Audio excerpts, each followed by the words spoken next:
We will not go quietly into the night. We will not vanish without a fight. We're going to live on.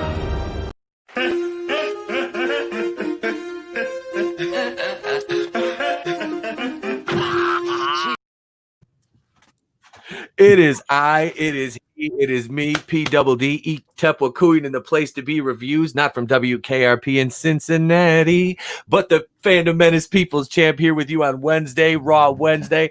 I am joined by a robust panel of goodness this evening. Joining me directly to my right is It's a Vase Productions. I'm muted.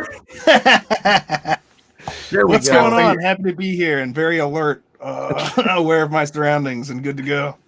Hey, thank you for joining us. Also making his return to the Wednesday night foray. This is his second appearance this week, ladies and gents. It's good to have him back. The Don, all hail Salvador. Hello, salutations. Yes, I'm back again. Sal is back. Tell your friends. Sal's back. I don't know. Eminem does it better than me. I don't know what to say. Hey man, look, I think you could take Papa Doc in a freestyle contest.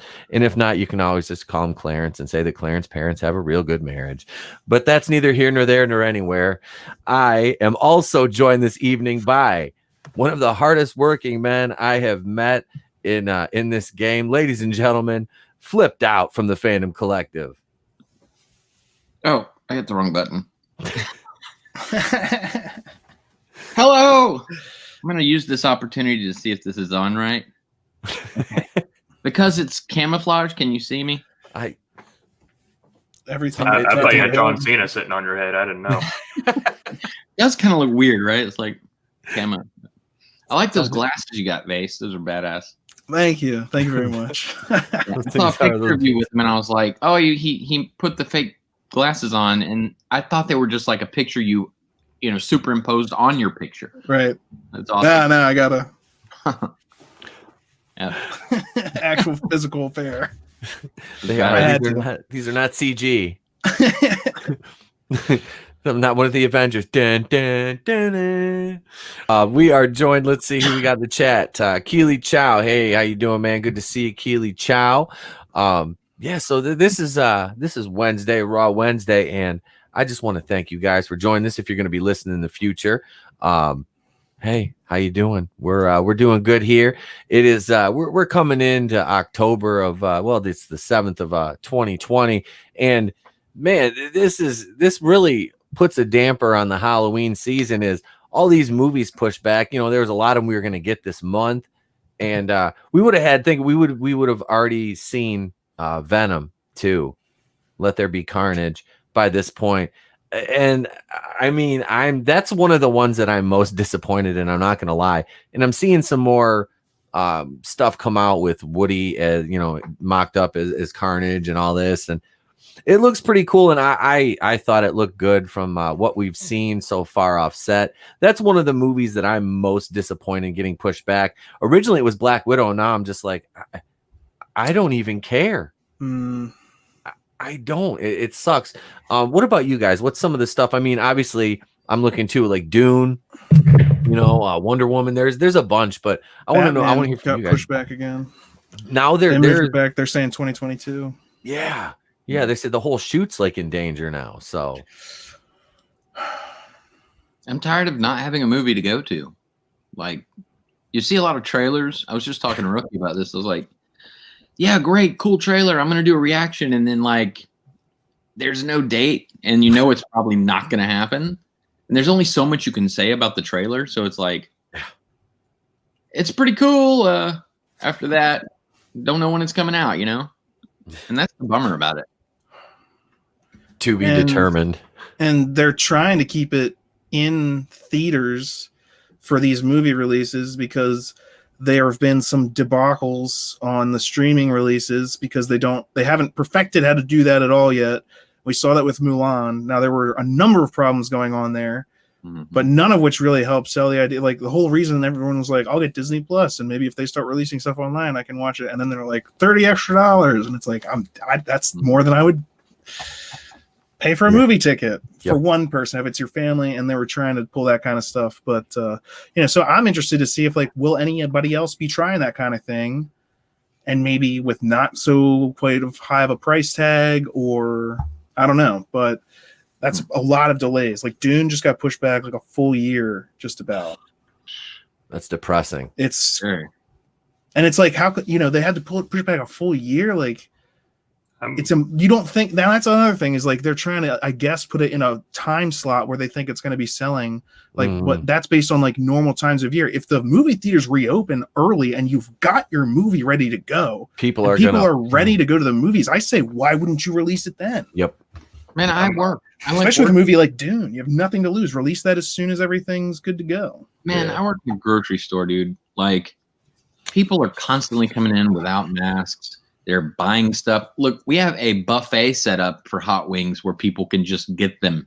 And I watched a dude. I wanted to film him and put it on Twitter or something. Like, this dude, like, no mask, just straight getting hot wings. I'm like, now that's real life. That's normal. Yep.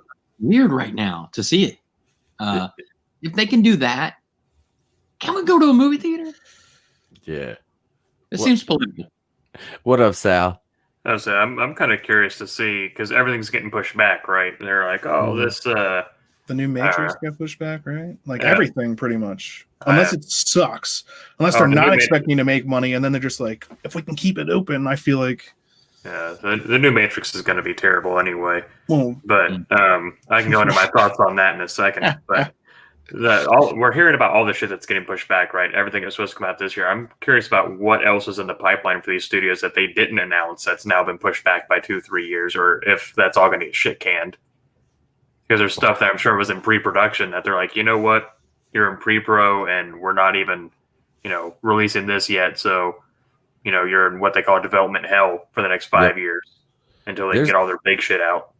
Yeah, you're gonna lose a lot of movies like that. That probably, like I said, some of them we might not know about until they're talking about them down the line. Is this was supposed to happen, but then 2020 happened. But yeah, that's like I heard something about Wonder Woman going straight to streaming, and I don't see Warner Brothers doing that. Here's what they should do, and I said this about New Mutants. They just need to ship everyone a DVD like they used to send you AOL minutes in the mail. Back in like the 80s or back in the 90s and the early aughts, and just fucking send out movies that way. But like, you know what? You waited 8 years for this movie. Here you go. It's free. That'd be dope, especially since they want $1 billion bailout right now.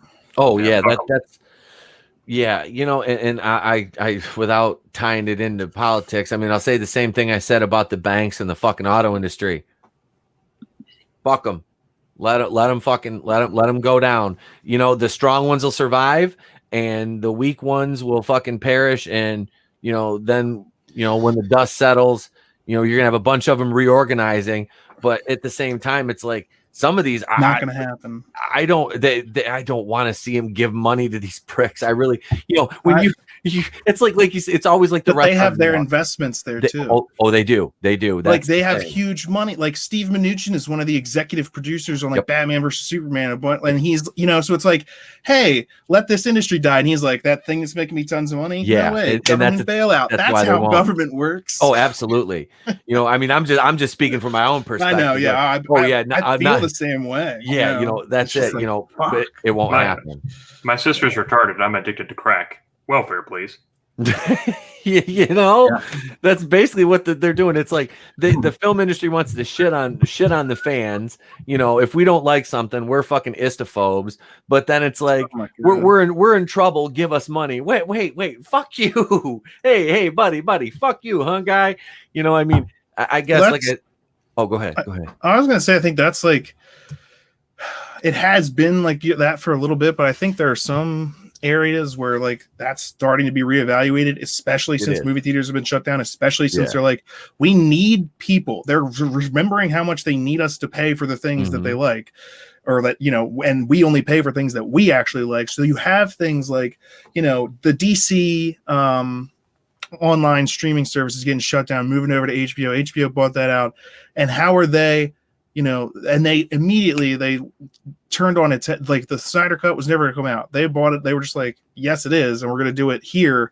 And that's going to get all those hardcore fans that have been hungering for this thing to come to our streaming service, at least for that. And maybe then stick around, because now you've got all that DC stuff that you might have wanted, but that's not enough because DC hasn't been doing enough like Marvel to like justify that. Yeah. Because Marvel's also included with Disney and everything else. So like Disney Plus was a way better value than the DC like streaming or whatever. Yeah. But now that HBO is in control of it, now it's not just you have all the DC stuff and the new shows that they're going to keep doing and all the stuff from HBO. That's a better deal than like just DC. So, yeah. Oh, I was just saying it's also going to start like people are going to keep buying each other up. You can see these streaming services like Hulu getting bought up and like. Yep, they do. They cannibalize each other. Yeah. But no, I was gonna say while we're on the topic of DC, because I know this is a big one for Sal, the Green Lantern. Oh yeah, we were talking about that this morning because they're talking about a Green Lantern show, and it was who were they? God, who were they? Michael B. Jordan for Green Lantern, and for John Stewart Green Lantern. Yeah, John Stewart Green Lantern, and it's like we were talking, Sal. We were talking this morning. Like, why not use the guy from Luke Cage? Like, he fits that. He fits that bill. Mike Coulter. He's got the voice. He's got the build. Just give him a flat top and he's good to go. Or why not just have a whole Lantern Corps like we've talked about instead of just focusing on one character? You talk about diversity. You've got a range of like every species from across the fucking DC galaxy. You know what I mean? Mm-hmm. So why not go that route? Space cops. Yeah, basically, yeah. I think of it like this. So you've got, let's see, Guy Gardner, Hal Jordan, fucking John Stewart, and Kyle Rayner, Kyle something. The one everyone hates. Yeah. Like in the Justice League, they're like, screw that guy. Yeah, he's the Wesley of the Justice League. But so here's what you do, right? You have it about them. It's like kind of like, like you said, space cops, but it's all good. But you've got all the other Lantern Corps. You got the blue lanterns, orange lantern, the red lanterns, all that kind of shit. But you spin it up like Avatar, the Last Airbender, because you had the Fire Nation, the Earth Cities, the fucking water tribes and shit like that. Just spin it up like that, where they all have to interact. The red lanterns are kind of like the Fire Nation. They're trying to take over everything. And you could shit out 10 episodes of that easy. Like a lantern-centric story, not necessarily a Green Lantern story. That'd be interesting. So that sounds cool. I mean, I think of it, you break it down like Avatar, you take a little bit of Lord of the Rings because you have all these different cities and groups of people, maybe just a sprinkling of like the first 4 seasons of Game of Thrones in there for like the way that the show should be set up, kind of like jumping between different groups. Factions, right? Yeah. And that's, that's what you do. That's and not having a clear like who's like, oh well, we have characters that we root for and stuff like that. Like obviously some of the Green Lanterns, but since it's good writing, hopefully, you'll understand the motivations of the other lanterns and maybe be rooting for some of them. Right. Yeah. And then to me that's fucking easy money. Yeah. It's also in space. It's all of that in space. That's right. And they're only limited by their budget. It's all going to be CGI anyway. And since it's HBO, since that's HBO could potentially be putting their money into making these types of things. And I don't think like they already cut down on the number of Game of Thrones spinoffs they said they were doing, right? Wasn't it originally? Yeah. There was like 5 of them. Now they're like, you'll be lucky if you get 1. Yeah, because is it the Winds of Winter or something? Was that the one they were talking about? Or something like that? Winter was supposed to be the last book. Okay, but I can't remember the name of the fucking show because I keep hearing it tossed around. Like, is it going to happen? Is it not? I've seen probably a handful of episodes total of that show. I watched the finale and was like, then just watched everybody's reviews of it. I'm like, wow, nobody really liked this. I'm like, but it was dark as fuck. And I mean, there's the whole thing with the dragons, burning the throne and it's not, killing Jon. It was just like, what the fuck? And then Daenerys just like lost her shit. She got mad because her cousin wouldn't fuck her. I'm like, hey man, like he didn't want it. All right, don't force yourself on it. It was bad. I liken it to having like a really good dream. Like you're like, man, this dream's awesome, and I'm aware of it, so I can do shit in it. And then you're like, man, I really got to go to the bathroom. And then you wake up and you've literally shit the bed.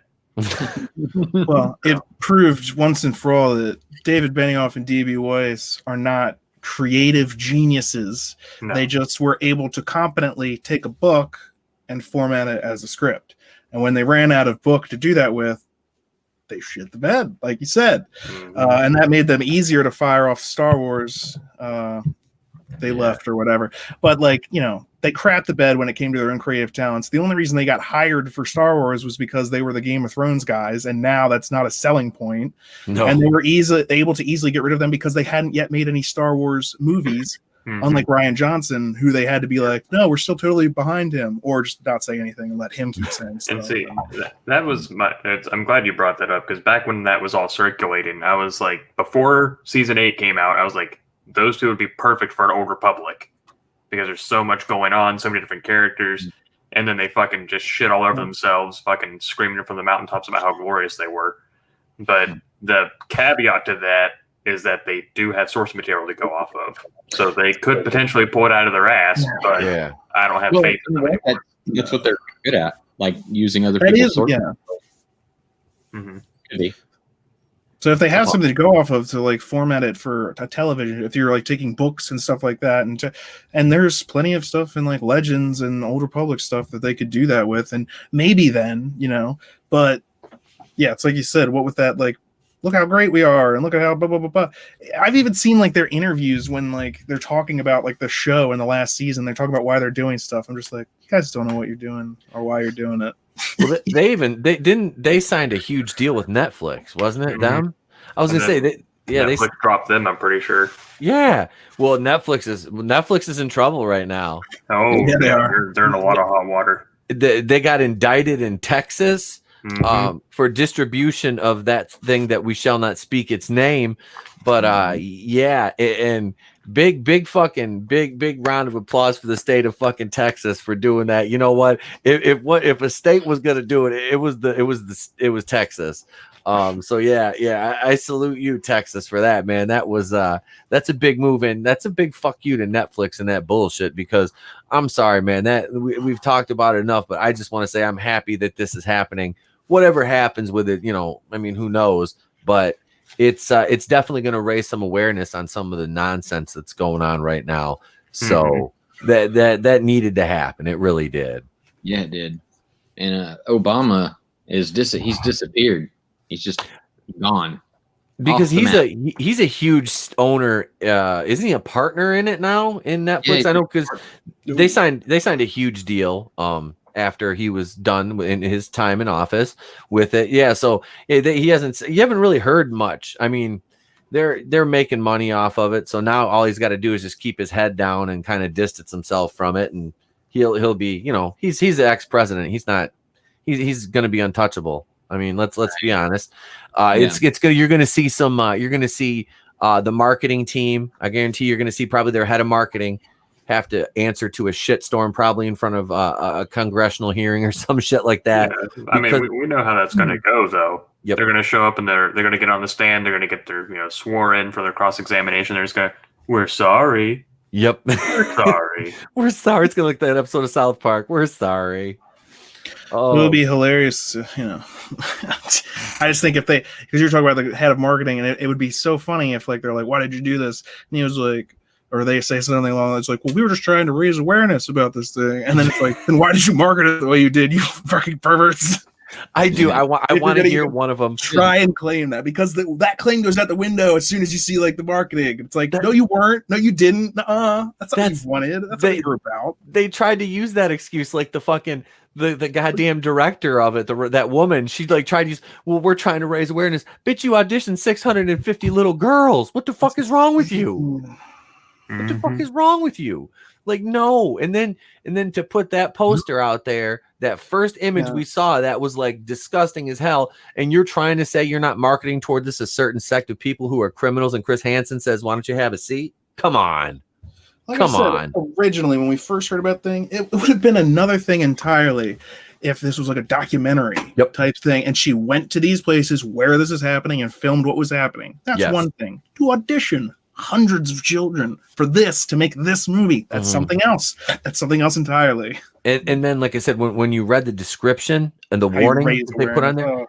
it was like they basically like showed like young girls like declothed, disrobed in simulating things that they shouldn't have been taking. It was like, what the this is not helping your cause. Yeah, it was looking like an R. Kelly music video. That was it. It was like Kevin Spacey and Epstein got together and were fucking having a goddamn shindig. I mean, it's disgusting. Like, seriously, like who the like I seriously, like, I want to hear if this does ever they have a hearing. I want to listen to it because I want to hear literally the shit that they try to throw out and say and blame, because everybody's going to get thrown under the bus. It's just it's going to roll downhill and they're going to, it's going to happen. So hey, Netflix, I got your next docuseries for you. Your court hearings for that movie. Yeah, one of the they get exclusive rights to it. I'm sure they try. A Netflix true crime documentary. Netflix on trial. You can trust us.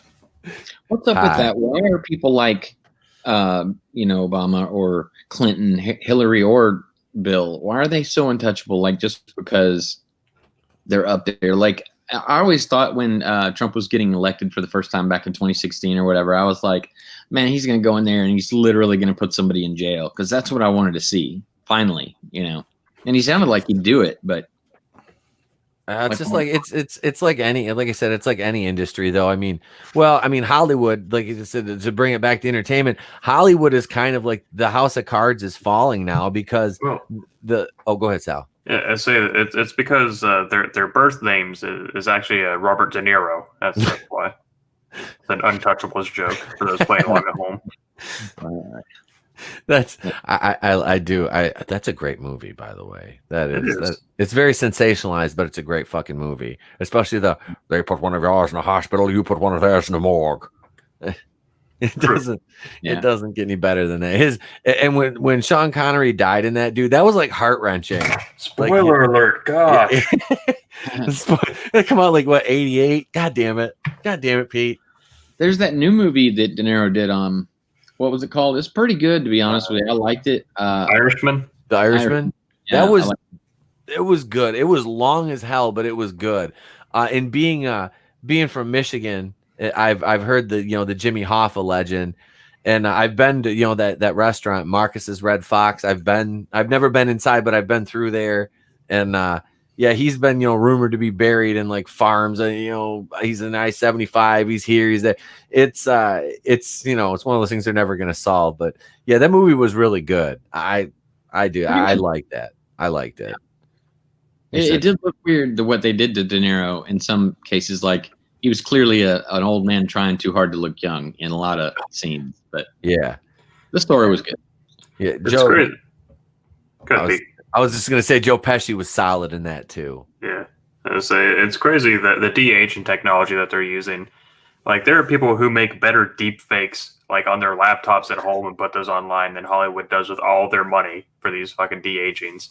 Yeah, it's so crazy. Like, I can't think of the guy's name, but he did basically a deep fake for the end, or basically for Rogue One. Like, he took Peter Cushing's face and Leia and did a deep fake for that whole movie, and it looks 1,000 times better than Rogue One. Because even though I do like that movie, the de-aging did not age well, no pun intended. No, it wasn't good. Cushing Tarkin didn't look right. No. It looked like somebody took like a gray crayon and like darkened it in too much. That was totally CG, right? Because Tarkin? he was dead, right? I think Peter Cushing died in Peter the Cushing. 90s. And then with Leia, they used her daughter and like put a digital copy on her face. So first of all, I think like the deep fake technology is better than what they were trying to use for Disney, because like they're trying to like, let's reconstruct every, and this is just like, let's just actually put that face on there. Right. Because when you build something from the ground up to replace something like original, it's like every time you see Yoda, he's looking a little bit different. Like in the sequel trilogy, I was like, you can't tell me that looks normal Yoda to you. No. Like that. I was like, and how do you do that? How do you have the props from the original, right? Is it the cameras have changed that much that like, and that is part of it. Yes, they have. But I heard they didn't have the original Yoda. That's what I heard. They don't. Yeah, that's what I heard. They didn't have the. Well, I mean, you've got the one from the prequels or like the CG that you use there. Well, I say, who if knows you what want to they're see doing it, over the worst Yoda so far was Episode 1 Yoda. Dear Jesus. the puppet or the when they puppet, replaced it Episode with 1.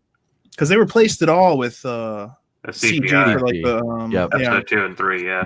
Yep. Just be consistent, right? Is that what you're Yeah. saying? Be I consistent. think so. Yeah, at a certain point. Yeah. I don't Yeah. know. I just like why and how. Yeah, how come someone like using the deep fake can do better than you with your millions of dollars? Like, how come someone making Star Wars Scene 38 reimagined can do a better Star Wars project than the last like everything you've done, Disney? Like, Yeah. and that's something that I've already seen A New Hope. I've already seen that, and that's just someone Right. like, hey, I love Star Wars, and look what we can do. And I was like, why is that better than the movies they're making? I don't know, because of the heart, probably. That's it. Yeah. Look at like you said, look at the fan films, man. And one of those that I'm really looking forward to is Vader Reviews fan film.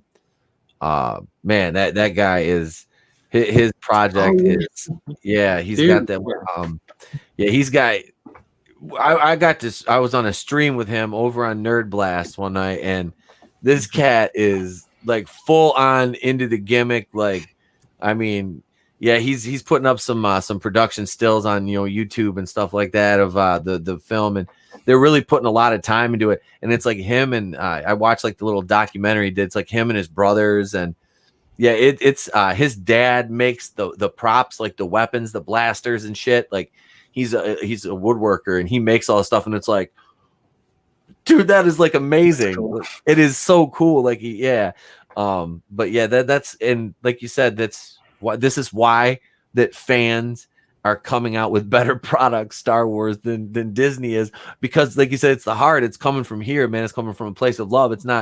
They're not looking to do this to make money because they know they can't monetize it. They're doing this because it's like, this is something I've loved my whole life. I'm going to pour myself and immerse myself into this world and create something.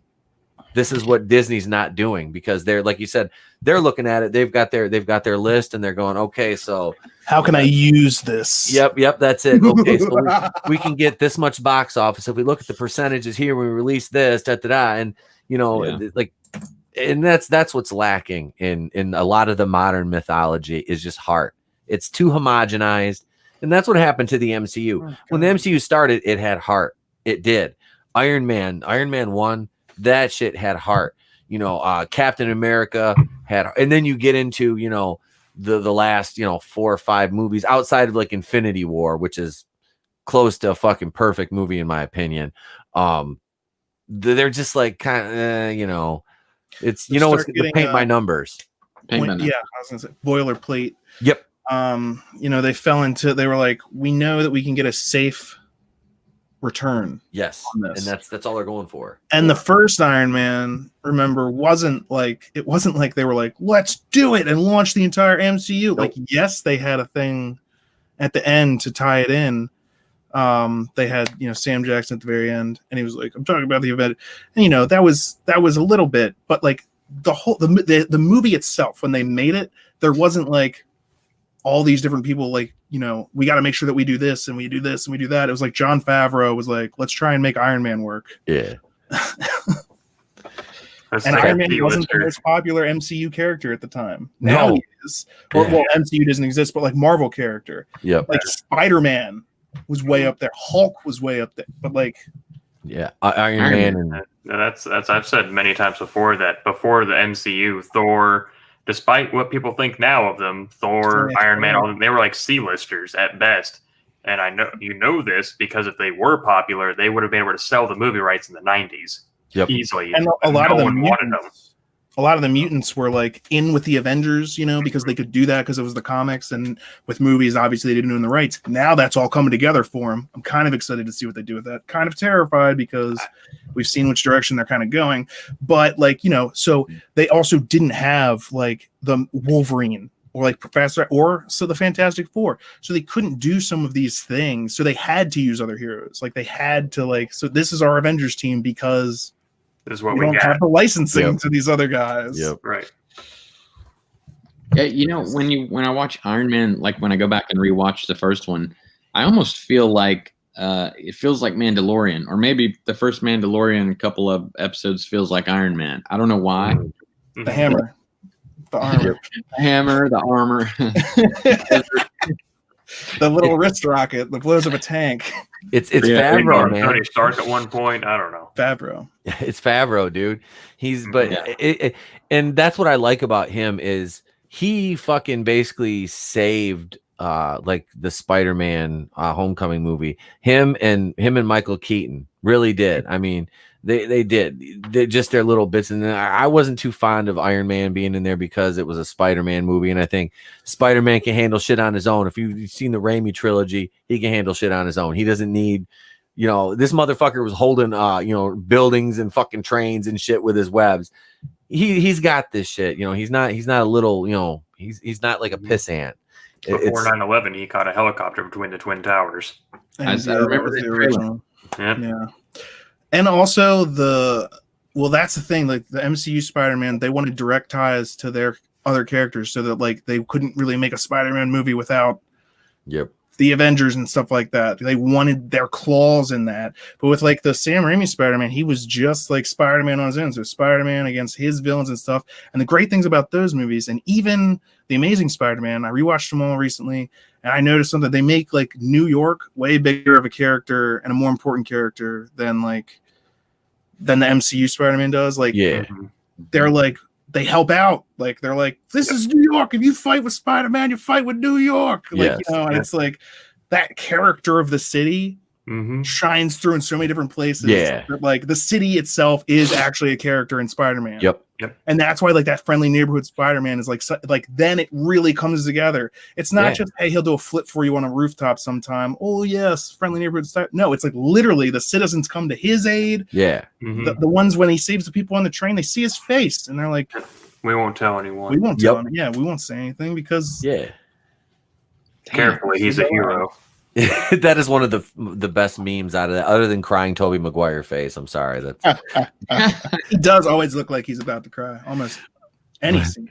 No, that is that, and that's what I loved about those. They were contained in like almost a bottle, and there was no heroes outside of him, and that was, obviously it didn't work in the terms of it being included in a cinematic universe, but you didn't need one. It was like Batman in 1989. You didn't have Superman. You had motherfucking Batman. You had the Joker, and then you had Penguin, and you had street level, threats, and and that was it. I don't mind seeing the team ups, but like you said, those heroes like Spider-Man that they can stand on their own. You ready for me to break your heart? Okay. So that we'll never have that again in the MCU because they've already done the quantum realm, time travel, space travel. They've got the window liquor is out of the psych ward at this point. Like you're not getting it back in. So if they try to go back to ground, which I think they should go back to ground level heroes like Daredevil, Spider-Man does do that, but they've already done so much now that they have to. I don't think they have the creative. Jesus, words are hard. They don't have the creativeness to actually do that, like to not acknowledge like outer space and the cosmic and all that kind of shit because they've already done it. So in the back of your mind, you're like, why doesn't so-and-so help out? And there's going to be so much expositional dialogue to be like, oh, the Guardians are busy. Like in Far From Funny, he was like, off planet, don't say her name, blah, blah, blah. Because you have to have all that. You have to have that exposition to be like, yeah, that's why you're on your own. Or like, well, I think it was like Supergirl or Superwoman, whatever that movie. It's like, where's Superman? Oh, he's on the other side of the earth right now doing something. It's just you. He can fly fast enough to turn back time, but the motherfucker can't make it over here. Right. And I agree with you and what you just said, except that I think Marvel might be planning something for that in with WandaVision, Doctor Strange, and the Multiverse of Madness. I think they're going to do a reset of the entire thing. So that there's not just an Avengers team, and now we can go back to street level doing whatever because we have to get a new team ready to go eventually in the next phase that's coming after this one because this is all just going to be them. Oh, look, mutants are here now too as a consequence of what's going on here, not because we just bought the licenses. And that's why they're so guarded with their release dates for the Disney Plus shows because WandaVision is going to introduce that. You know, she's gonna, you know, bring mutants into it because she can warp and make those pocket dimensions and realities. So that's going to be a huge part of it. And another thing, I was joking around with Tony this morning, and we were talking. I made up on the fly a trailer for the new Hawkeye. I was like, "Hey kids, do you remember Clint Barton? Remember Hawkeye? Remember the guy who was just a human assassin, and he used to run around with the Avengers, shoot Chitauri with a bow and arrow? Well, guess what? He's gone. But if you liked him, we've got something even better. We've got a little 90-pound girl with a bow named Kate Bishop. That's right. Come watch old drunk, sorry-ass Hawkeye get smacked around and told, put in his place, because damn the patriarchy, this is the MCU. And new Hawkeye is Kate Bishop, and she don't need no man. In theaters this fall. If you don't see it, you're an istophobe. Rated PG-13. Is that a movie or is it a miniseries thing? Because I know they actually were doing something with her. They are. It's going to. She's going to be eventually in the Young Avengers movie, but I believe they're going to do. They have a Hawkeye series plan, but that was before him and like all the wife beating stuff, and he was accused of it. It was alleged. There was. That's all it takes. Done. But, get out of here. But they didn't cancel the show because I was covering it, and then they put it on pause and they halted everything, and then it was back on. So I think they're still going to do like a 6-episode thing with him. They have time to think about it anyway, because well, that's obviously a passing of the torch type. Yeah, that's basically what they're going to do, and it's going to be because they had their eye right from the word go on Haley Steinfeld playing that role, and then it was scheduling due to her stuff, and now they've got it locked down with her. So Haley Steinfeld? Yeah. I'd be more interested if it was Jerry Seinfeld. What is the deal with the Chitauri? And why are they coming to Earth through that big hole in the sky over Monk's coffee shop? So with everything that's going forward with the MCU, like we're saying they're going to be making all these changes and stuff like that. The Black Widow movie, it was already in trouble because Black Widow's dead. So this is like, what, it takes place before then. Could anything be that consequential? We've already seen Endgame. Like, how much impact could it have on the actual MCU? Probably not a whole lot. So it was already missing that like part of the larger story, you know, thing that most of the MCU movies have going for. Second of all, it just got pushed back another year. It's like, and her character's dead. You know, if already people didn't care. And not to mention, that's another movie where, you know, the Hollywood studios are kowtowing to China. If you've seen Taskmaster's helmet or whatever, it's like a bike helmet that almost has a skull on it. And it's like, no, the dude's fit. Like, come on. You have the technology to make this stuff happen. The only reason you're not doing it is because you want to try and sell the movie in China. Yep.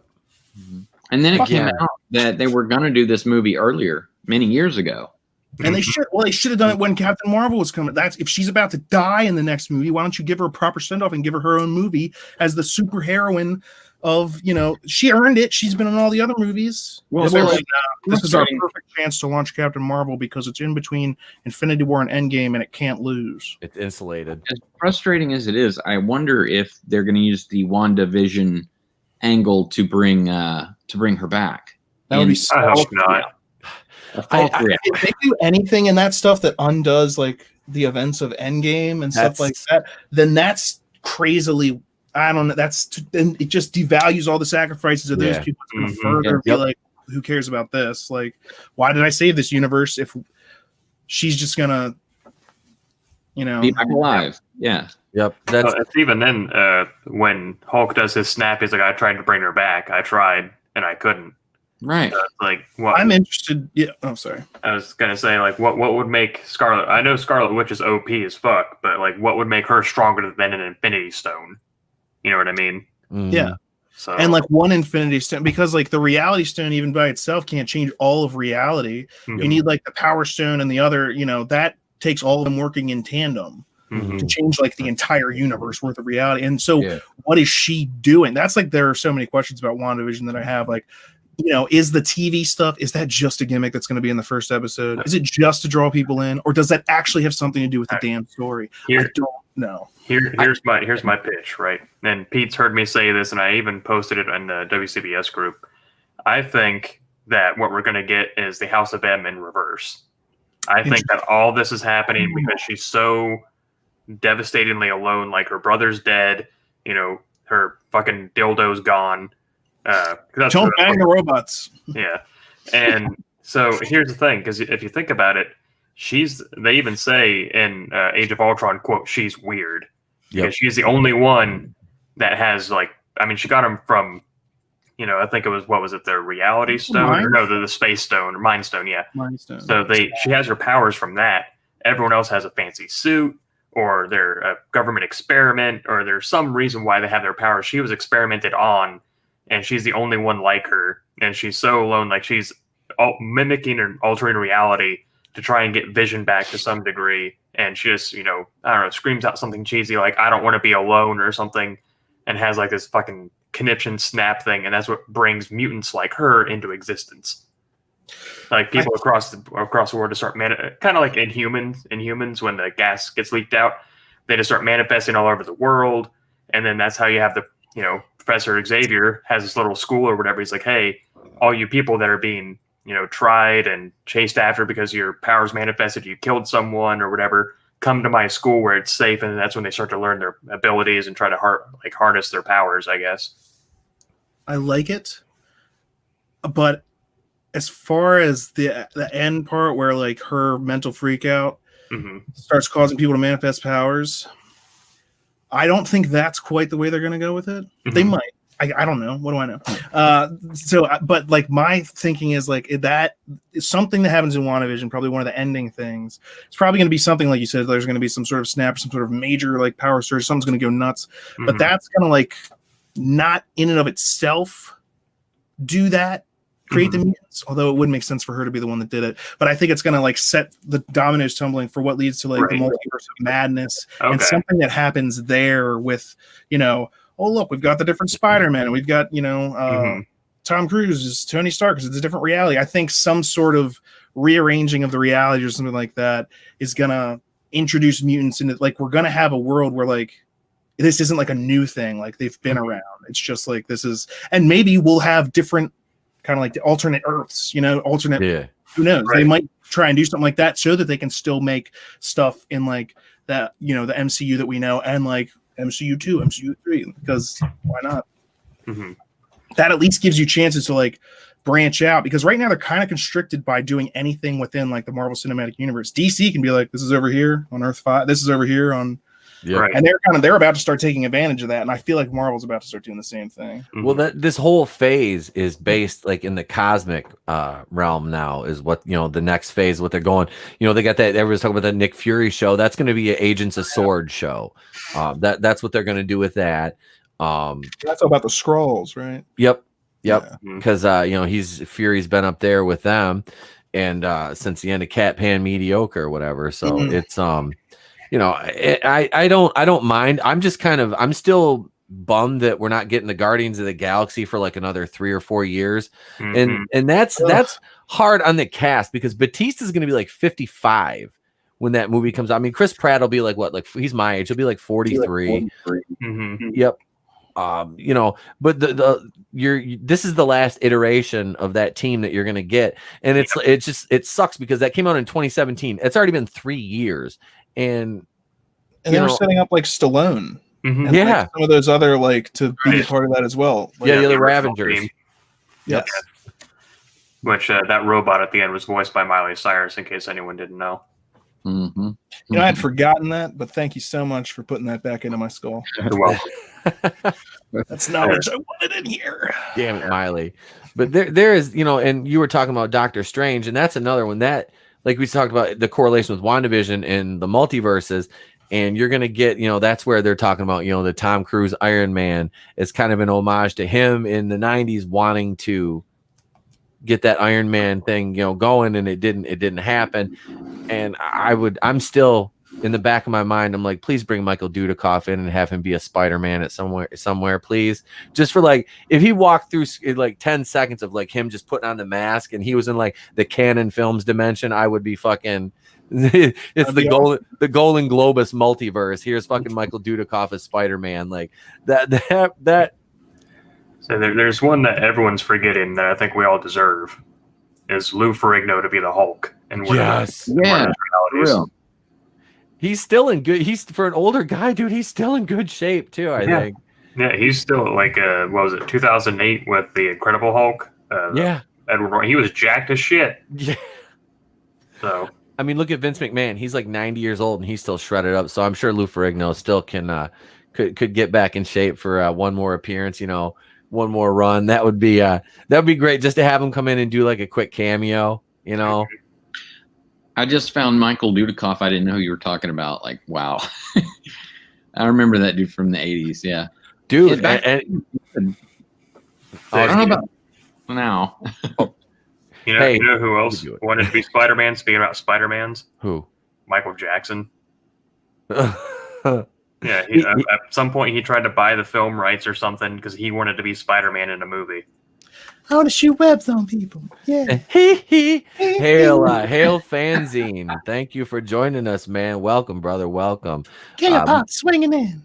We got manliness and motivation in the chat. Fat Steven Seagal, Cuddles Casino, Warlord Titan Tiberius, Keely Chow. Thank you all for joining us. Be sure to slap that like button. We're talking some MCU, and this is nice because I haven't got a chance to like really talk about the MCU with people who are kind of like still like, I mean, you know, there's still things I'm looking forward to as much as I crap on it because it's easy to at this point. There's still a lot of stuff that I'm still like, you know, there's like potential. There's potential there. Yeah. It's like it just got to be shifted into the hands of people who know what they're doing and aren't idiots. And you know, everybody lauds Kevin Feige and you know he's falls out at his feet. I'm like, he kept everything in order. He did. He kept everything in order. But the thing is, I'm like, he's so caught up on this one set style now and this paint by numbers. It's like, and I've said this before about the Fox X-Men universe. Not all the films were hits. Not all of them were. But the ones that hit big. And they were great because they took fucking chances. That's my thing with it. They took chances. Like I said, not all of them were good, but they put their product out there and they're like, this is it. You know, and it was either good or it wasn't. But apparently, he was back. Back before he actually became a big Kevin Feige producer. You know, like he was sort of like a second unit director or something like that. I can't remember the quote exactly, but he was out there making sure that he'd go into the hair and makeup and say, oh, is that how you're going to have Hugh Jackman's hair look? No, that's wrong. And he'd say, no, it's got to be up like this. And so apparently it's small things like that he did that we didn't even know about that changed the way we see comic movies now, even back in the late 90s. I think it is important. He is a comics fan. Like he is. Like he gets, and that's important. Like how important that is. Like, and there's stuff that I don't like. Again, like some of the stuff, the cookie cutter, you know, that's part of like the nature of what the MCU became. He did a really good job of keeping it in order, and he did a really good job of making sure that like between different movies, people were coming together to tell like this unified story. Yeah. And like you said, like he understands the comics in a way that like while I've seen him get caught up in some of the modern day Hollywood crap, he does care about like the comics too. Like I know this, and you can tell that like that's the difference between like the Marvel Cinematic Universe and like what Disney did with their Star Wars, and like who is in control of that. That's like Kevin Feige is to Marvel what Kathleen Kennedy is to Star Wars. So what's the difference there? Kathleen Kennedy doesn't give a crap about like the lore or history or whatever of Star Wars. She's just like, this is something I can use. Kevin Feige does care about those things, and thus you have a better product. Now, that's not to be devil's advocate on that, but just about Kathleen Kennedy. I would not want to be in her position when that all came down, be like, we just spent $4 billion on this, make something out of it. Now, she went the hard wrong direction on it, but I would not want to be like sweating that, like go trying to sleep at night with that in the I would have rather had me doing it than her. Yeah, I mean, and I would have rather had you. Yeah, and that's like, so what, like and that's the thing, like she didn't know. It was not a good situation. No, and she had George bamboozled, hoodwinked, and had the wool pulled over his eyes because he's the one he trusted her. You know, Yeah. he put her in place. And he wrote those scripts, and Disney bought them and led him to believe they were going to be using that, or at least considering it. And then she just was like, woo. And you could tell that she doesn't have like actual creative bones. You know what I mean? Like, she came up as a camera assistant and secretary and coffee getter and stuff like that. And power to you. Movie sets need those things. You need people to work cameras. You need people. Those people aren't necessarily the people that are coming up with the story ideas or things like that. But you can tell in her execution, if she was the one who was supposed to be keeping track of the story and how it's being connected, and she only had 3 films to do it with, how do you explain those 3 films? She did a bad job. Yep. And She did her job very, very, very, very, very badly, because she doesn't understand how to creatively tell a story like that. It's very clear that she doesn't like get that aspect of film. Now, let's not forget her biggest role, her starring role to date was as a dancer in Indiana Jones and the Temple of Doom, in which she wore yellow face. Just so people are playing along at home, keep track of that. Wow. Yeah, let's see them dig that out and try to defend it. Yeah, I do want to say that I agree with you, ETEP. Any sort of producer, especially the level of George Lucas, which I believe Feige got to with Marvel, you can find yourself settling in and going on cruise control. Yep. And I agree. I'm starting to see some of that, especially with the Scarlet. I can't even remember the girl with the red hair's name. Elizabeth Olsen. No, the new movie. Black Widow. I always call her Scarlet because her name is Scarlet. Yep. But, yeah, I mean, that looks like a total paint by numbers. It is, and that's the thing. Is like, and the one thing I was going to say, because Vase, I want to allude back to that, what he said earlier about, is there going to be any derivatives that are, going to play a role moving forward in the MCU, or is this all background information that we don't necessarily need at this point? We should have got 7 years ago, or 6 years. I think this should have come out before Age of Ultron, personally, but that's just what I think. There was a rumor, and I can't remember where it came from.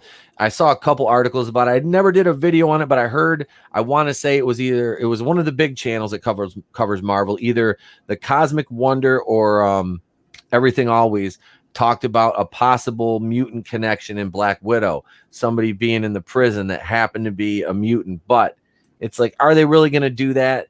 I mean, they could really kind of go back and retcon it to say, oh, look, they've always been here. But it's this guy.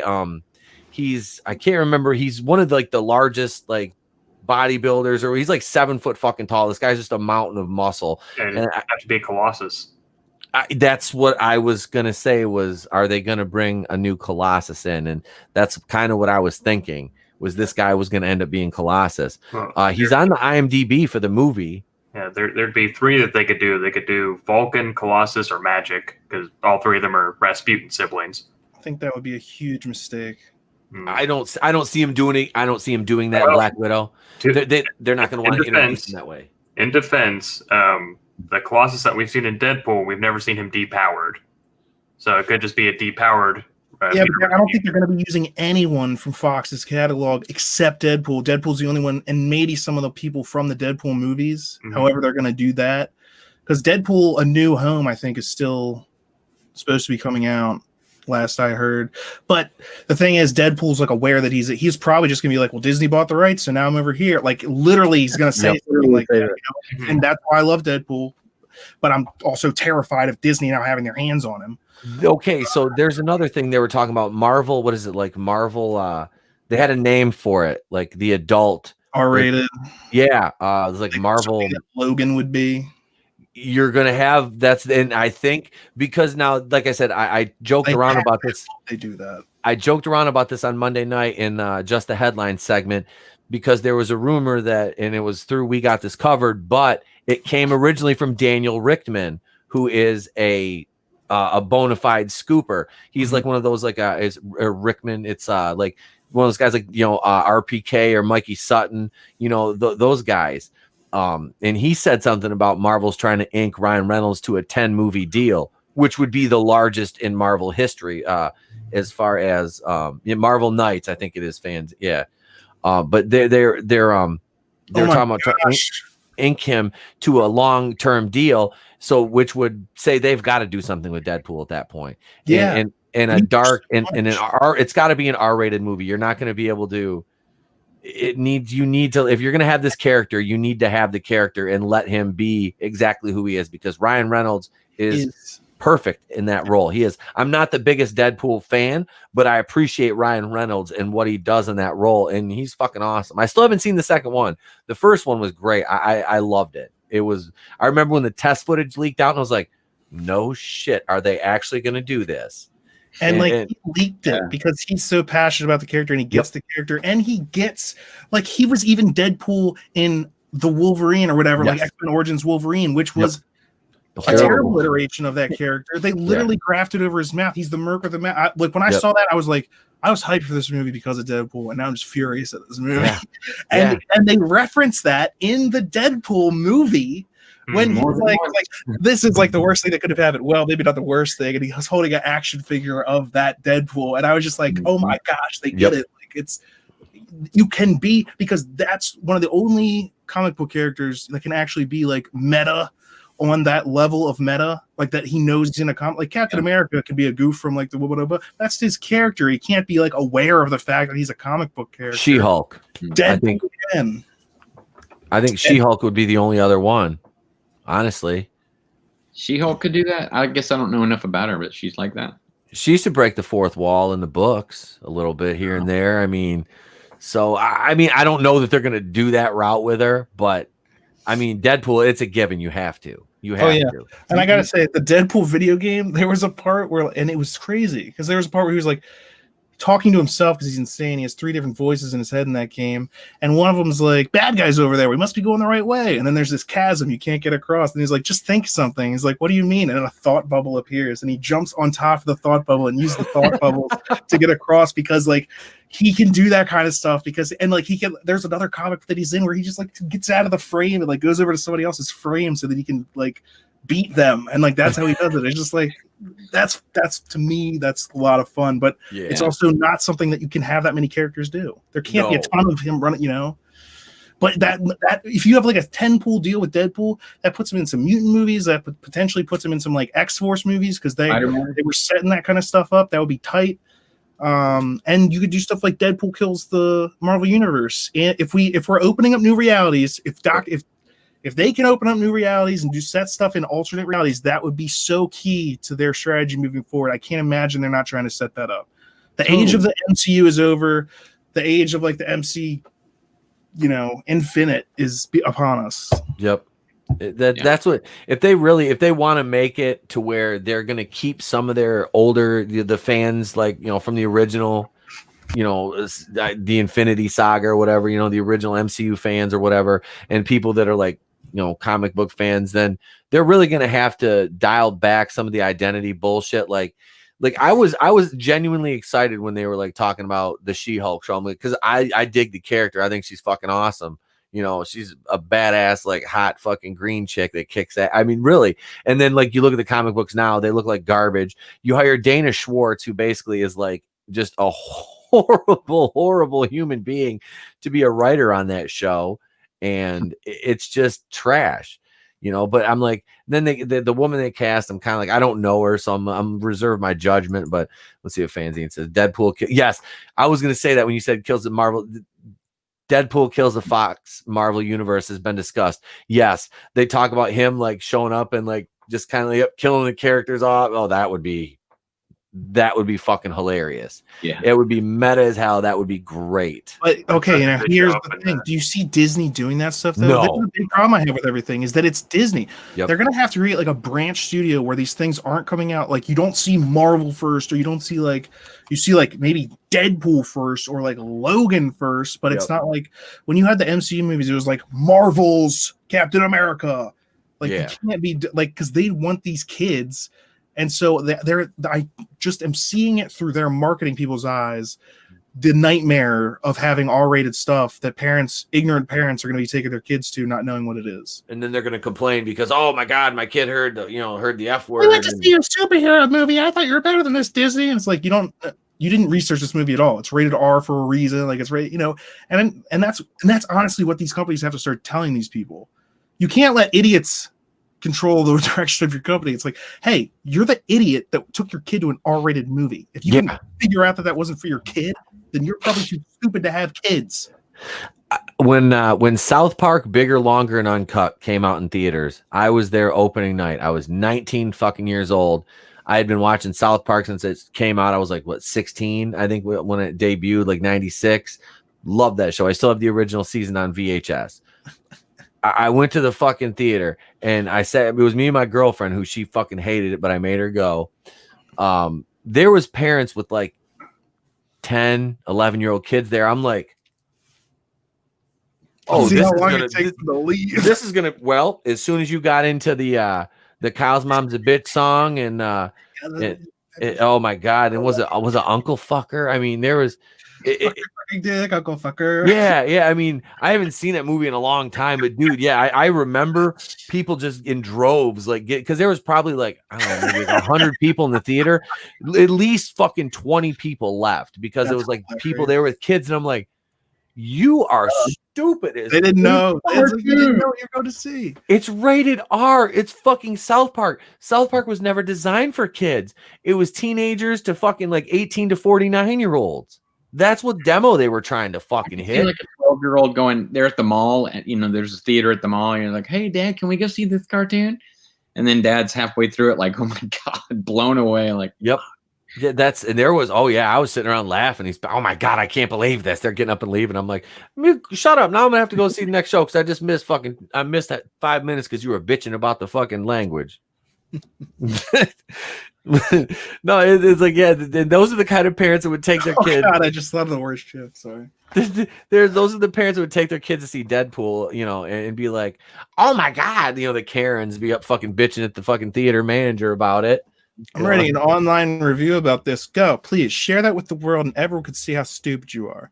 Then share it with your like Facebook group of other crazy people like you that validates your opinions. Yes. And then they'll all just be, angry and like, yeah, justice for you because why would you? They're terrible for even making a movie like that. Have you ever watched Saw? I mean, come on. Yeah, no, they completely, all those things go out the window because that's not what I'm talking about right now. Yep. And how it offended me. It's about me, and I can't think of anyone else in the world except myself. And that's why I couldn't tell that this movie was bad for my child until I was watching it. And then I was like, oh my God, my kid just learned fuck. Yeah. Yep. Yeah, I'm sure that's he's never heard that before either, I'm sure. You know what I mean? It's like, I'm not saying I don't endorse cursing in front of children, but children I can't fucking believe you put all that sort of fucking trash in front of my fucking kid, man. Your fucking kid is still right there next to you. Yeah. Maybe lodge an online complaint. That's the kind of people that do that though. It's like they sit there and they get mad because there's cussing in the movie, then they're cussing you out, and you're like, do you not see the sweet irony? The irony is just delicious. Please, man, have some more. Watching that as an outsider, it's just like, this is hilarious. This is wonderful. This is hilarious. If you're the guy working there, though, it's like, this is why they don't let us have guns. That's I've been there, man. I've been in the service industry, and you have to deal with that, and it's like, oh my God, like, why do you not understand?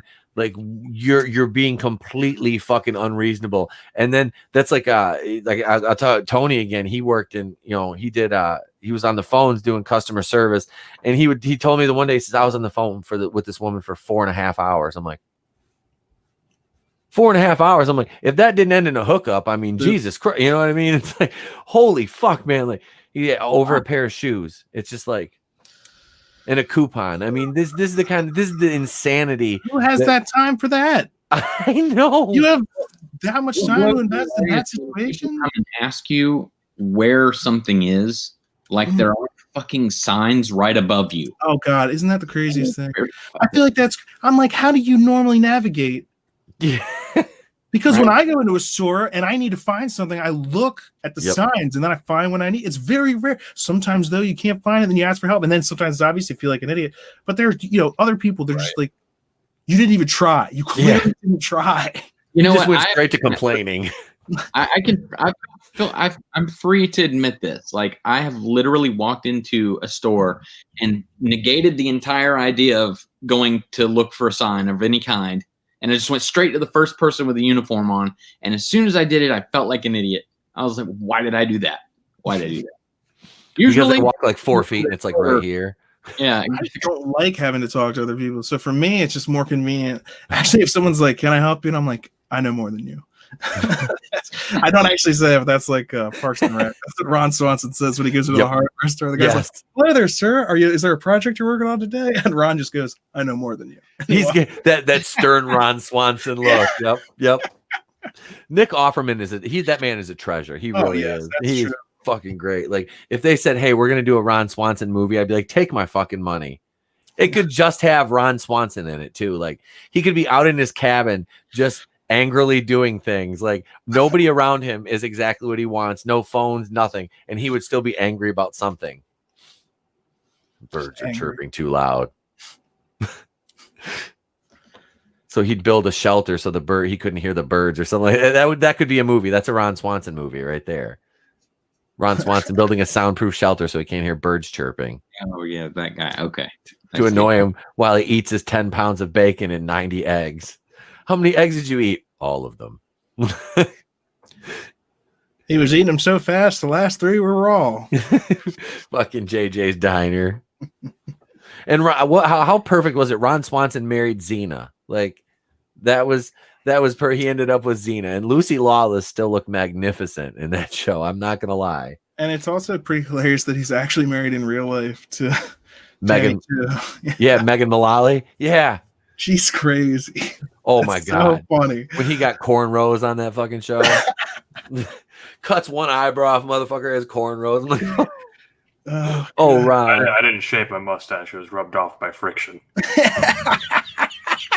I was waiting for somebody to bust that one out. Nice. That's so good. Oh God, he come in wearing was he wearing a kimono that one day?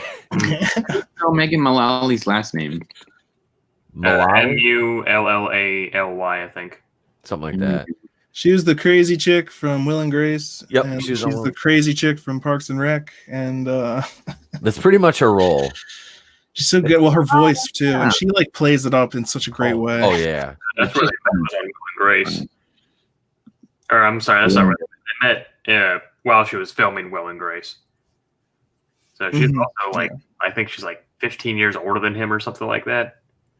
Oh really? Mm-hmm. She's significantly older than he is. Ron Swanson. Nick Offerman's only in his, I think, late 40s, and she's already into her 60s or something. Oh damn! Just keeping it tight. Yep. Hey. Speaking of which, there's a woman we're gonna have on the show. Her name's Kimmy Thorne. She's 56. She's a personal trainer and bodybuilder. I'm gonna have her on the Monday night show here in a couple weeks. I just got to lock down a date. She's really I met her by happenstance through Facebook. Super cool. Yeah, she just actually was she's been, I wouldn't talk about it, but she's been talking about it and showing pictures on Facebook. She just got an upgrade up here. So yeah, she was she posted some pictures today. She's like 4 weeks post-op, so she's been tracking her journey through Facebook. So I'm like 56 years old. I'm like, you do your thing, Ma. You do your thing. Hey, she's in better shape than I am. So fucking, but yeah, so she's gonna be coming on the show here in a couple weeks. But yeah, the Parks and Rec, man. I remember I hadn't watched that much of it, and I was it was when I was flying to was it Jamaica?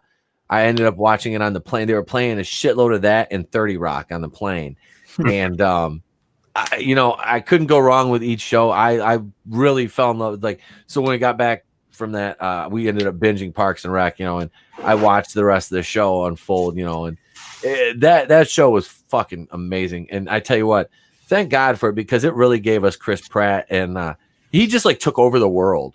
I mean, he was like, he was just goofy Andy Dwyer, and then all of a sudden, like, boom, Chris Pratt's Owen, boom, Chris Pratt's Star-Lord, boom, he's in this, he's in that. It's like, holy shit, this guy came out of nowhere. Mm-hmm.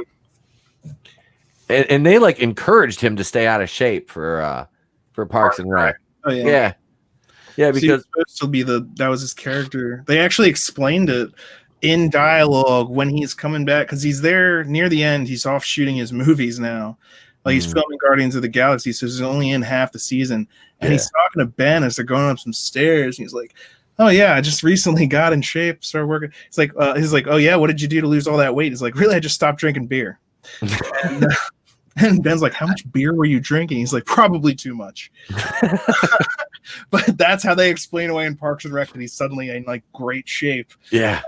And then he's going to be in London for a while. He's going to be over there managing that charity for. I remember that. Was it for the Newport? Was it Lord Pennington? Ben was running that like nonprofit thing, and so they were meeting with this like Lord whoever guy. Okay. Who turns out to be just as much of a goof as Andy. Yes, and then he's like asking one of them to stay, and Ben's like, "I don't know if I can stay to like run all this for you. I've got my own stuff." And the guy's like, "No, not you, him." And Andy's like, "Huh?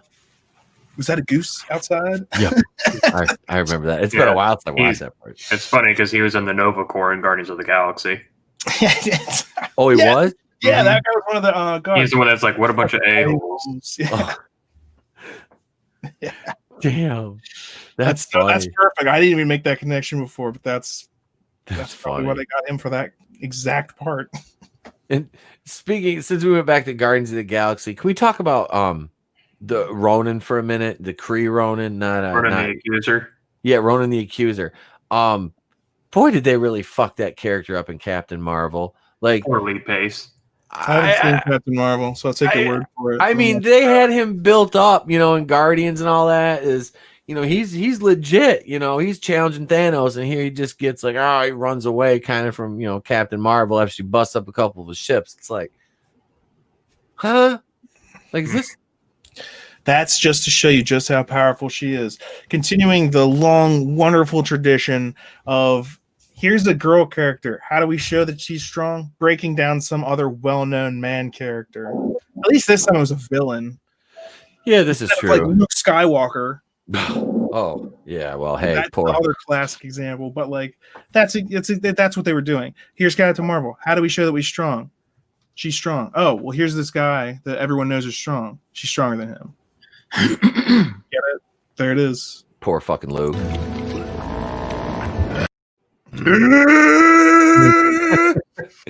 Sam would kill for that titty milk, Luke.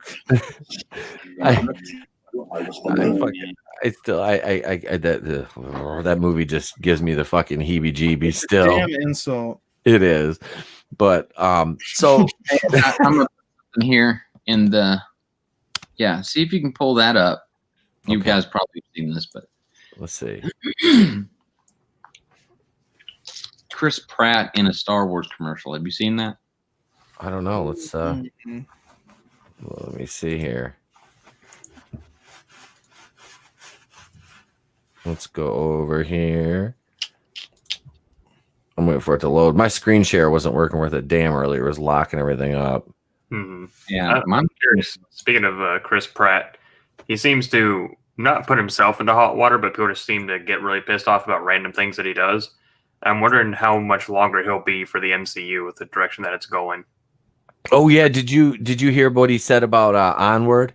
Yeah, he was like it was very tongue in cheek because all these celebrities come out and tell you to do things, and he was like kind of making fun of them, being like, "This is way more important. Vote for my movie," kind of thing, just joking around, and they're like, "How dare you?" Yeah, it was like the hippo from Rocko's Modern. How dare you? Yeah, he did. He said it was the most important vote of your lifetime times infinity, and yeah, people like lost their minds over that. He's like, I'm plugging my movie. Sorry. It's like Jesus Christ, dude. Like, Christian people are nuts nowadays. I guess, man. It's like outrage culture. Mm-hmm. Seriously, like, you've offended me. Bigger picture. Does it matter? How much did it offend you to the point where you're like, I need to rage against this? You're probably just trying to procrastinate on something. What are you supposed to be doing right now? Let me ask you that. Yeah. I guarantee you, anyone that's like making nonsense arguments on Twitter and stuff like that, break off for the argument and someone would be like, what are you supposed to be doing that you're putting off right now? I swear to God. Because there's always like, there's something they're supposed to be doing, and it's just, I'd rather be I'm fighting for justice as I see it. Social justice. on my keyboard. Did you get it? Oh, hi, Adam. Oh, hi. Yeah, I'm gonna try. I don't know. What a great story, Adam. How's your sex life? Can I share my screen? Would that work? Yeah, go ahead. I'll let you do it. Let me see. I'll let Yeah, you. I'm gonna Let's see. when I go to bed tonight, I'm gonna watch that replay of the debate that's going on right now. You guys heard anything about it yet? I haven't. My wife asked me, she goes, "Do you watch it?" I said, "Nope, I have a live stream tonight. I'm fucking avoiding it." I hope All he right. kills Kamala. I really do. Let's see. Here we go.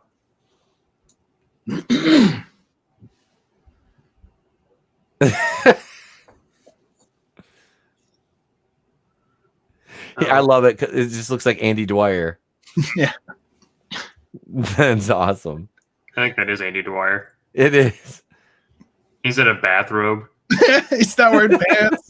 I hadn't seen this. I can't believe it.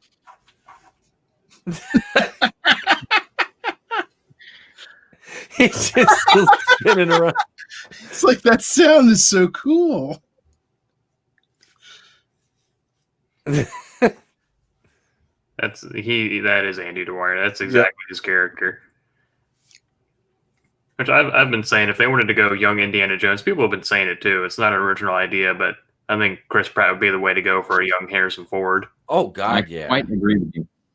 So not so much in the face because Harrison Ford has that kind of like permanent stroke half of his face, but he's definitely got the swagger for it. Yeah. I kind of thought he'd be good for like his son. Like, yeah, they could do like a young Indiana Jones with him. Mm-hmm.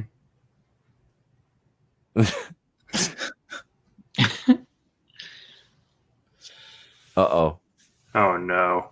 Oh no. He's gonna be naked somewhere, ain't he?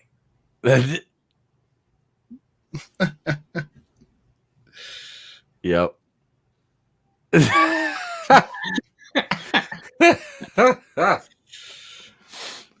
Oh, that's fucking great. All right. There's your plug, Star Wars Connect. Oh, I can't God. say it's a thing anymore. Wait, what Anna say? They made a Grumpy Old Men sequel? With who? A new one? It's a prequel. It's Grumpy Young Men. Disconcerted young gentlemen. Disconcerted middle-agers. It's a midlife crisis movie. Yeah. Jesus Christ. That's why would they? Jesus. So we were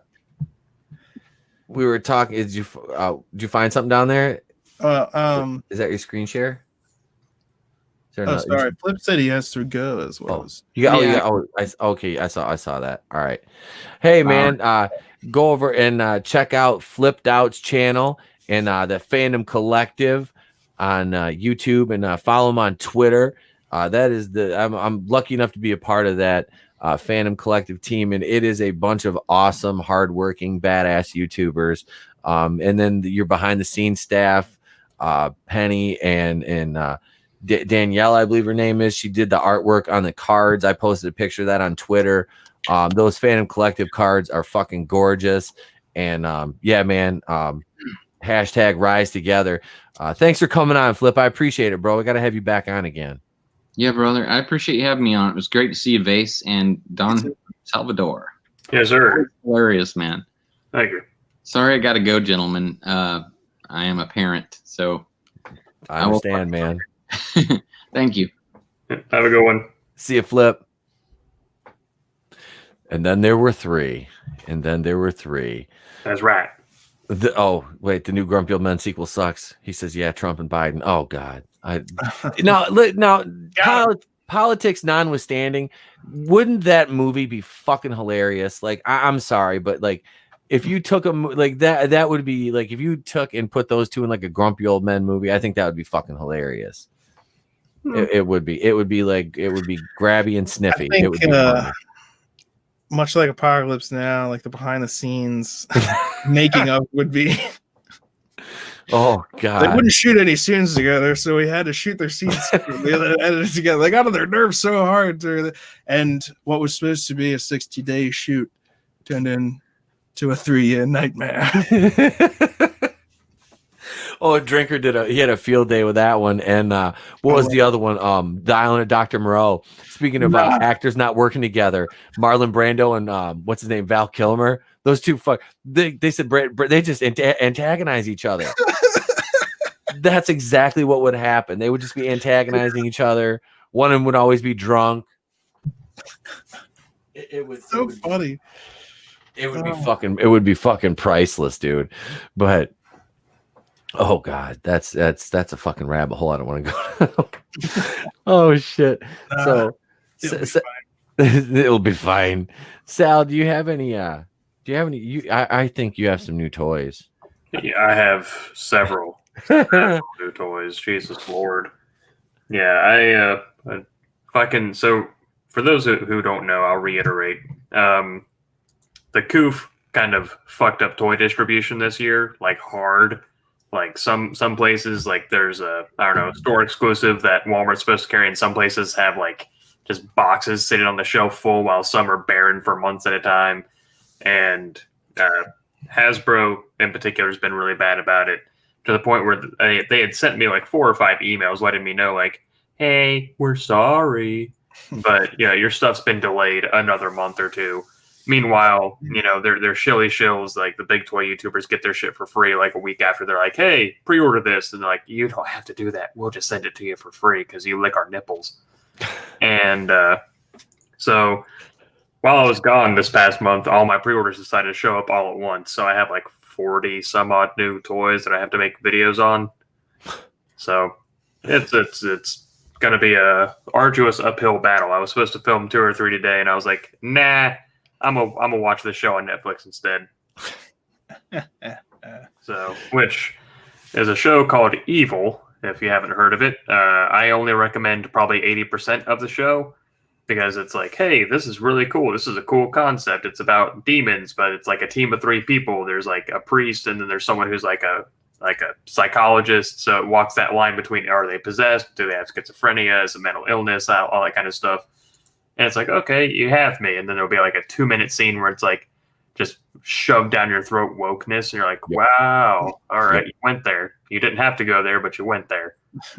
So if you can get past those, and it happens like once or twice an episode, like some are stupid, ham-fisted, like it's obvious. Other ones are more subtle. But if you can get past that, it's an okay show. And that's funny because I didn't know Sal was watching it, and I watched every episode of that show. And my wife had told me about it, and because I saw a preview, and I'm like, oh, it's got Michael Emerson, Ben from Lost. I'm like, okay, cool. I like him. I like the show he was in with Jim Caviezel. But I was like, this and the concept, like I said, the concept kind of got me, and I'm like, this sounds pretty cool. I'll check this out.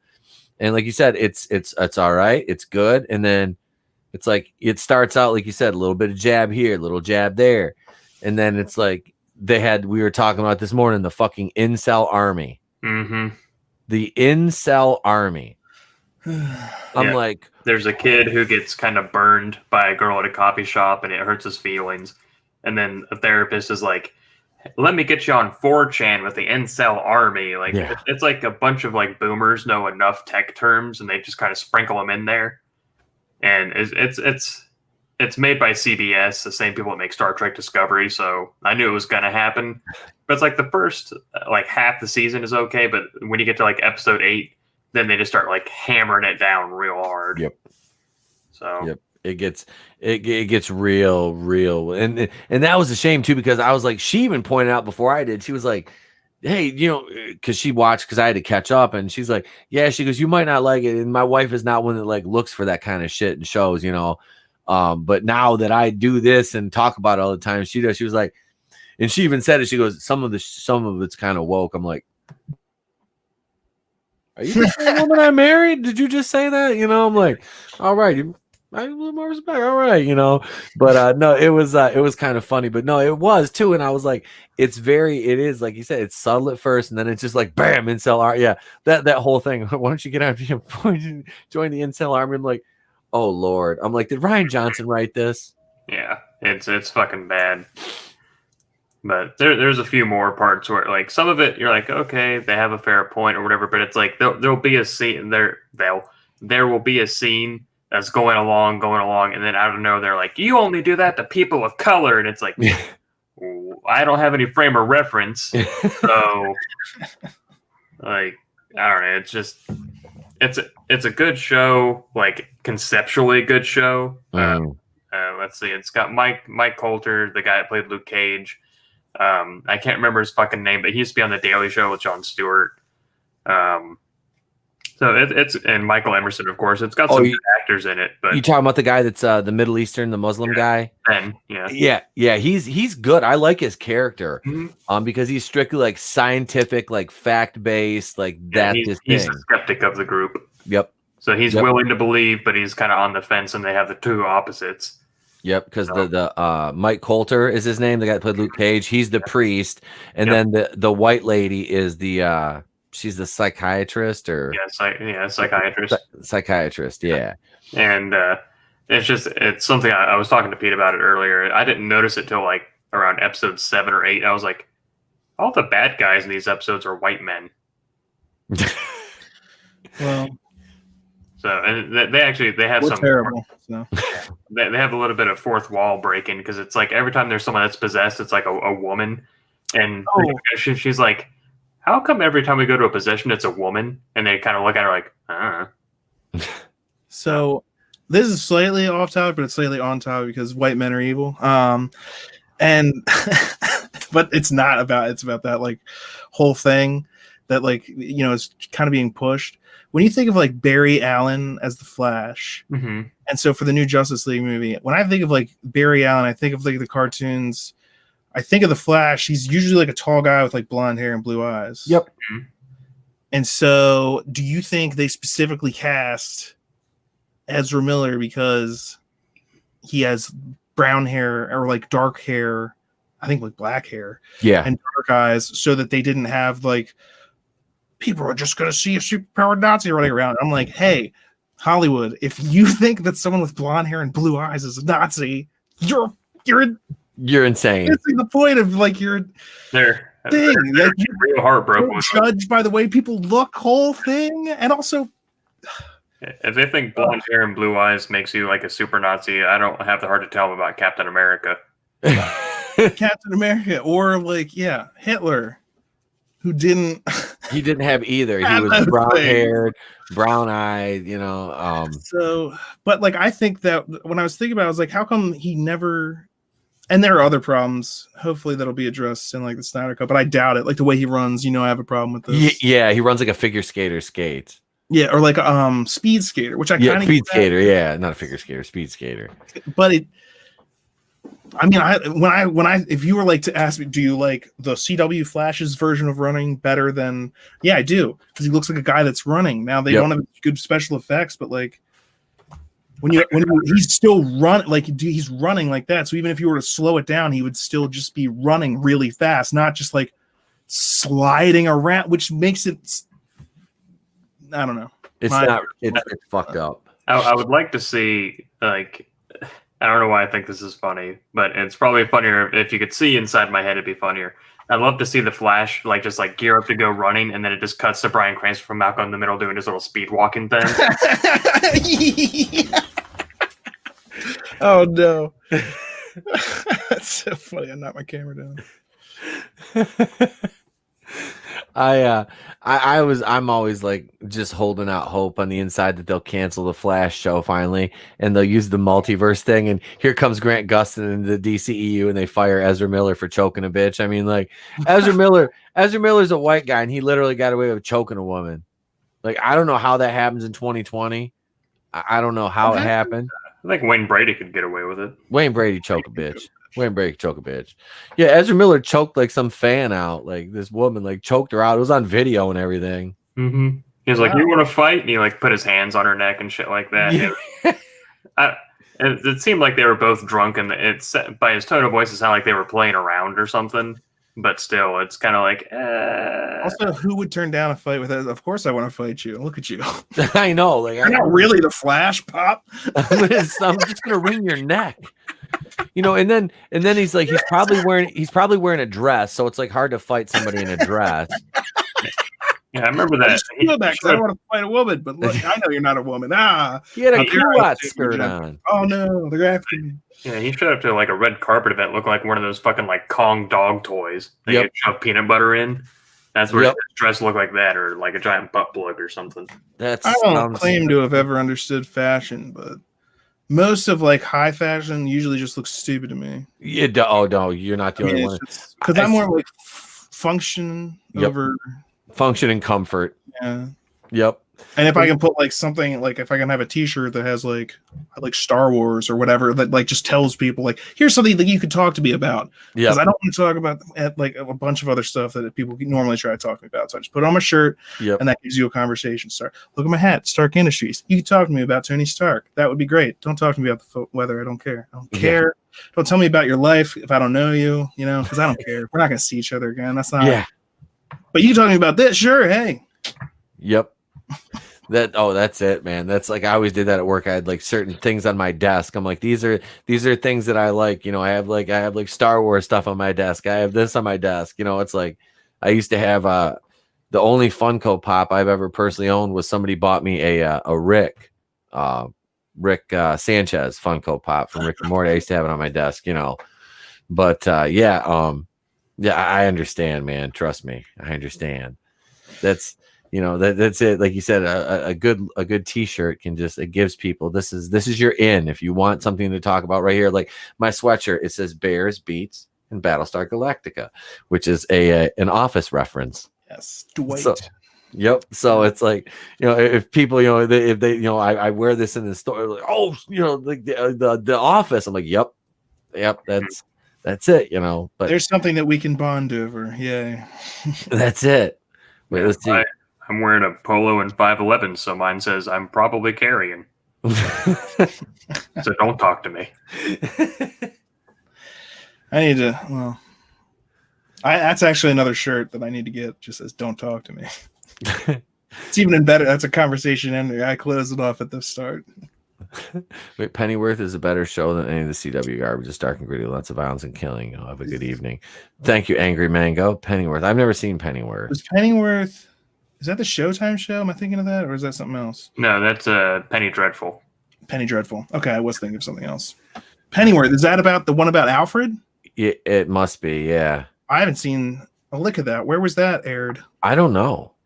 And it says CW, so I'm gonna guess it's probably either on the CW or it's probably on their streaming service. Pennyworth is better than any of the CW garbage. It's dark and gritty. Pennyworth would be DC, so yeah, maybe HBO. It could be on HBO. I don't know. Is it an animated thing? I've never heard of a live action Pennyworth show. Which would be great because Alfred was part of like MI6 or something. Like he was a combat medic and all that shit in the new canon. Yep. So and even didn't that start with the New 52? I think so. New 52 kind of started like that's the thing. Like a lot of the stuff a lot of the source material that they're pulling from is from like 2012 onward. Oh, so it's all relatively new. It's on Epix. Epix. TV Mature. It says 2019. In 1960s London, Bruce Wayne's legendary butler Alfred Pennyworth forms a security company and goes to work with Thomas Wayne, Bruce's billionaire father. Oh, it's a live action show. Oh yeah. Okay. Wow. He's young. Nice. Michael Caine. Nice. Yeah. Season 1, episode 1, 2, 3, 10 episodes in the season, and it came out in 2019 apparently. Huh. Damn. Epix though, so I think it is like about Star Wars, and I miss Pennyworth. Yeah. Shit. Well, damn it. I'm gonna have to check out some reviews on that and see what that actually watched it thought of. And this person said that Angry Mango better than any of the CW garbage. I can believe that though. Yep. CW I watched because it was the only place to watch a show about the Flash if you wanted to, and when it started and like Green Arrow when that started, that was pretty awesome. I thought like there wasn't a bunch of other stuff happening though. Yeah, right. They were contained. It was like 2010. It was everything that Iron Fist should have been. Oh, that was such a. I haven't watched Iron Fist. I'm making my way through Daredevil. I haven't seen Daredevil's way better than Iron Fist. Oh, Daredevil, fucking amazing. 100 times better. But yeah, this seems like a good place to leave off for the night. Yeah, just the abridged version tonight, guys. I'd like to thank Flipped Out for being here. His name is not in the description yet because I wasn't sure if he was going to make it or not. But we'll pop him in there too. Give his channel, both of them, some love. And it's a Vase Productions and Salvador 2 Cents Toys. Those are in the description as well. Thank you for joining me this evening, gentlemen. I appreciate it. Absolutely. Oh, Darth Tico, you showed up right at the end, buddy. Oh, Darth Tico showed up. Hail, Darth Tico. Thanks for popping in. We do appreciate it. We're just kind of closing down shop for the evening, though. I've got to get back to work on my Friday the 13th Part 2 review. I'm going to try to knock that out tonight, and I'll drop that. That'll be dropped tomorrow morning, and I'll have another video I'm working on. It's a collaboration with Flip. I'll be recording my part of that, and that'll probably come out next week. But you guys still have another 6 Friday the 13th reviews from me coming this month. So, yeah, enjoy. And with that being said, I have been Etepelkuyan of the Place to Be Reviews. I have been here with all yous, even the Orthodox Jews, as Sal knows. He's seen my picture with hair. So, with that being said, have a great night if I don't see you, and a pleasant tomorrow.